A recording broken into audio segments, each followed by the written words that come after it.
Orang pertama-tama terima kasih atas kesempatannya. Di sini saya akan membahas materi mengenai bab 11 yaitu model regresi deret waktu. Ada 4 pembahasan pada bab 11 ini. Yang pertama yaitu analisis intervensi, yaitu mengukur efek peristiwa eksternal spesifik terhadap perilaku normal data deret waktu. Yang kedua, data pencilan mengidentifikasi dan mengasimilasi outlier aditif serta outlier inovatif. Yang ketiga, korelasi semu memahami risiko bias asosiasi linear palsu akibat efek autokorelasi inherent. Yang keempat, pre-whitening metode pembersihan sinyal untuk menangkap hubungan sebab akibat asli. Topik pertama adalah analisis intervensi. Mengapa ini penting?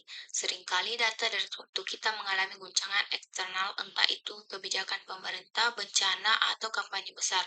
Analisis ini membantu kita memisahkan dampak intervensi tersebut dari perilaku data yang normal. Model dasarnya adalah YT sama dengan MT ditambah NT. Di sini YT adalah data yang kita alami, MT adalah fungsi perubahan rata-rata akibat intervensi, dan NT adalah proses arima alami yang tidak terganggu. Kuncinya di sini adalah kita menggunakan data pra-intervensi untuk menaksir proses alami NT tersebut sebelum menilai dampak intervensinya secara presisi menggunakan metode maximum likelihood estimation.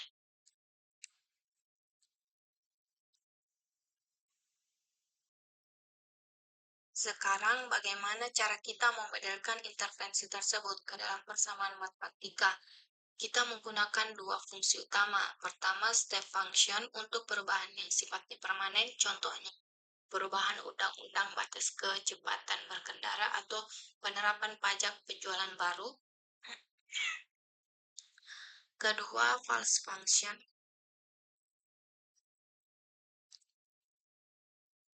untuk gangguan yang sifatnya sementara, contohnya kampanye iklan 1 hari, bencana alam sesaat, atau pemungutan kerja singkat.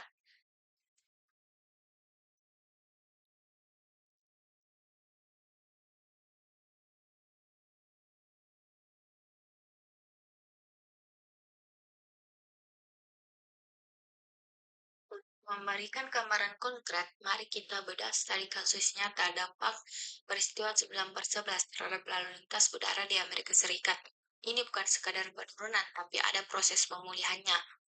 Model yang digunakan adalah MT sama dengan omega 0 dikali PT pangkat D ditambah omega 1 dibagi 1 dikurang omega 2B dikali PT pangkat T.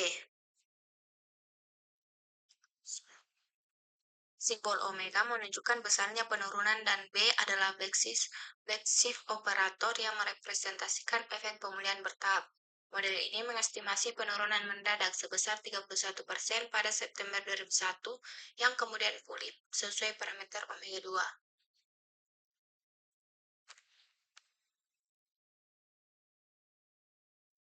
Selanjutnya kita masuk ke masalah pencilan atau outliers. Kita harus sangat teliti membedakan dua jenis utama. Yang pertama itu additive outlier, gangguan sesaat, yaitu outlier yang mempengaruhi satu pengamatan tunggal secara langsung pada waktu T tanpa mempengaruhi nilai pengamatan selanjutnya. Yang kedua yaitu innovational outlier atau outlier yang disebabkan oleh gangguan pada faktor galat pada waktu T sehingga mempengaruhi pengamatan berikutnya lewat struktur arima.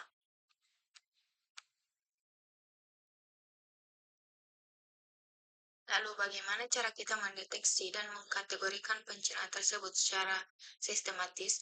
Kita menggunakan statistik uji yang dapat dilihat pada slide.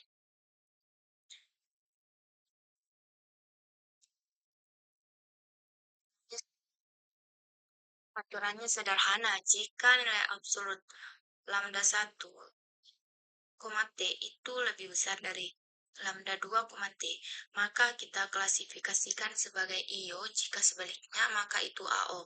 Ini wajib dilakukan agar model kita bersih dari bias estimasi. Selanjutnya kita masuk ke bahaya fenomena korelasi semu. Ketika dua deret waktu sama-sama memiliki autokorelasi tinggi, mereka bisa terlihat berkorelasi kuat secara statistik, padahal aslinya tidak. Fenomena ini disebut korelasi semu. Mengabaikan autokorelasi dalam regresi adalah kesalahan fatal. Tingkat kesalahan false positif bisa melonjak hingga 53% pada data akhir satu. Padahal standar toleransi kita seharusnya hanya 5%. Ini menciptakan ilusi statistik yang sangat menyesatkan. Sebagai contoh betapa menyesatkannya fenomena ini, perhatikan produksi susu dan listrik di Amerika Serikat selama 1994 sampai 2005. Secara logika, tidak ada hubungan sebab akibat antara susu sapi dan listrik. Namun, karena keduanya sama-sama memiliki tren naik, model naik menghasilkan korelasi silang 0,54 yang secara statistik terlihat sangat signifikan. Padahal ini murni korelasi semua akibat data yang tidak stasioner. Jangan tertipu oleh nilai signifikansi jika asumsi dasarnya dilanggar.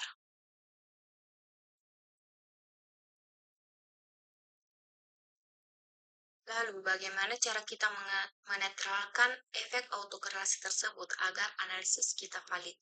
Solusinya adalah pre-whitening. Kita mentransmisi variabel input XT menjadi white noise agar hubungan murni dengan YT terlihat. Rumusnya adalah tilde XT sama dengan VB dikali XT. Dengan cara ini, kita mengortogonalisasi lag dan mendapatkan korelasi silang yang murni tanpa bias autokorelasi internal yang mengotori estimasi kita. Sebagai bukti efektivitasnya di lapangan, mari kita bandingkan hasil OLS biasa dengan regresi Galat Arma pada data penjualan blueprint. Kita bisa melihat di tabel bahwa model OLS gagal pada uji independensi Galat. Residu masih memiliki autokorelasi. Namun, setelah kita menggunakan regresi dengan Galat Arma, model menjadi sangat kuat dan standar error variabel jika turun hingga 10%. Ini menunjukkan bahwa model yang tepat tidak hanya membuat model terlihat bagus, tetapi benar-benar meningkatkan efisiensi estimator kita.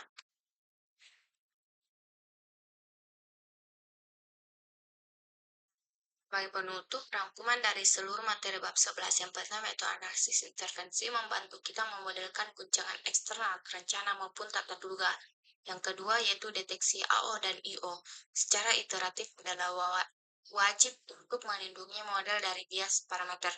Yang ketiga yaitu pre-whitening adalah filter wajib sebelum menyimpulkan korelasi silang guna menghindari jebakan korelasi palsu.